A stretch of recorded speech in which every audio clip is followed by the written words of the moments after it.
Hey now, welcome back to Lone Star Mini Restoration and following my restoration journey. Today is a status update on the boot floor and the main floor.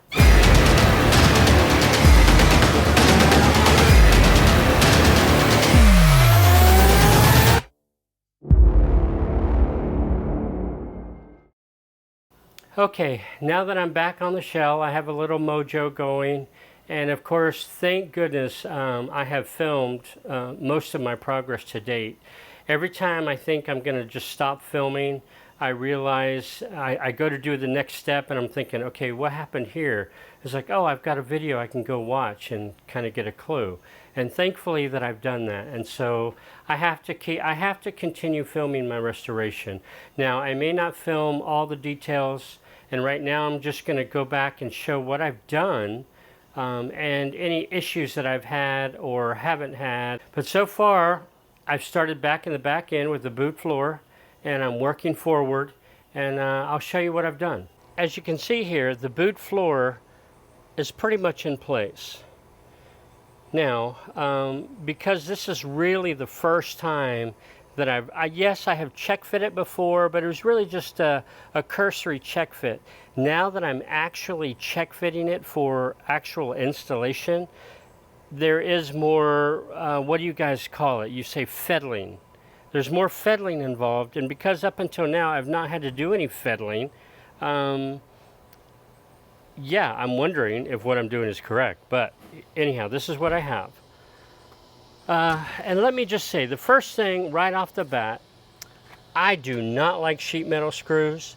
In fact, I loathe them. I do not like them whatsoever. However, in this particular case, when I'm trying to fit this, because, you know, I've had this floor panel for over a year, and it's been moved around, even shipping, maybe it's been bent here and there. And so I've had to pull it. I've had to pull it one way or the other, and the clecos just were not holding. So I had to resort to sheet metal screws. Sheet metal screws did pull it in nice and tight. All right, so here's what I've done. As you can see here, I have this big old frickin' bolt. This guy lined up the floor. I had to make some assumptions somewhere, so I had to make the assumption that that hole was accurate with the Heritage panel. Now, fortunately, let me come around here to the other side. Fortunately, I put in this cross beam, this guy right here. And what I did was I matched the holes where they were. You know, I put in these guys, and that runs from left-hand side down to right-hand side. So those holes were matched. So what that did was that gave me alignment holes, kind of like a jig. That sucker's not moving. And so here's my thought process. I'm thinking that this is in the right place. First of all, those two holes up there are, you know, lined up. Then you come down to the bottom two. Those two holes are lined up. That center hole, wherever it is, this guy right here, that guy's lined up. So technically I've got 5 points giving me a starting point for locating the boot floor. Now, with that said, at first I was concerned about the lip. First of all, this fitment around the edge, around the arch, is actually quite wonderful. The only thing I was concerned about was this lip. This lip doesn't match the arch lip. You know, is that okay? I don't know. I assume so. And then when I got to the other side, I had a similar thing. It was almost equal matching. So I thought, okay, I've got it. So what I've done is I have put in some sheet metal screws along the very back. And then as you can see here, I've got another line of sheet metal screws here. That goes to the back bench. Now that was a bit of a chore. I haven't done anything else up here because I'm about to put in the floorboard with the toe kick, and I want to be able to pull that bench one way or the other so that I can mate it with the heel board. Now I did mark before I pulled out the old one, I did mark these lines in here where the old bench was, and you can see that this is off. This would have to go up a little bit. But I'm leaving that flexible for now until I get the heel board in. So coming around here, I'll mention what I struggled with and what I did to resolve it. Climbing into the shell here. Sorry if the camera's wavy, but all right, so if you look here, you can see the sheet metal screws that are tied in from the boot floor to the bench. Okay, it pulls it in tight, nice and clean. When I started, there was a big gap here, big gap. And I was like, what the heck? I couldn't quite get it. And so what I did was I put bungee cords through these holes, and I had my wife pull the bungee cord with one hand and push against this flange near this hole with a hammer. And then I basically used pressure and piled in that sheet metal screw. And consequently, it did pull it in. Now, my reasoning that there was such a big gap was because when I cut all this out, this flange got bent all the heck everywhere. It got bent all the heck crazy. And so, yeah, it took a little bit of fiddling to get it back in line. But that gave me a good bit of time trying to get that resolved. However, I think it's good. Again, this still remains flexible up here so that when it comes time to putting in the heel board, which I'm working on right now, I will have a little bit of movement to play with. So, with that said, you can see that I've taken out the floor panel. I've taken it out completely, and I'm working the floor panel and the heel board right now. And so now let's go to that. All right, what I've done with my floor panel and the heel board, first of all, I had to go get a new tool, and that was this bad boy right here. I bought a cheap one, but it seems to be working to some level of satisfaction. All I wanted to do was punch my holes for the plug well.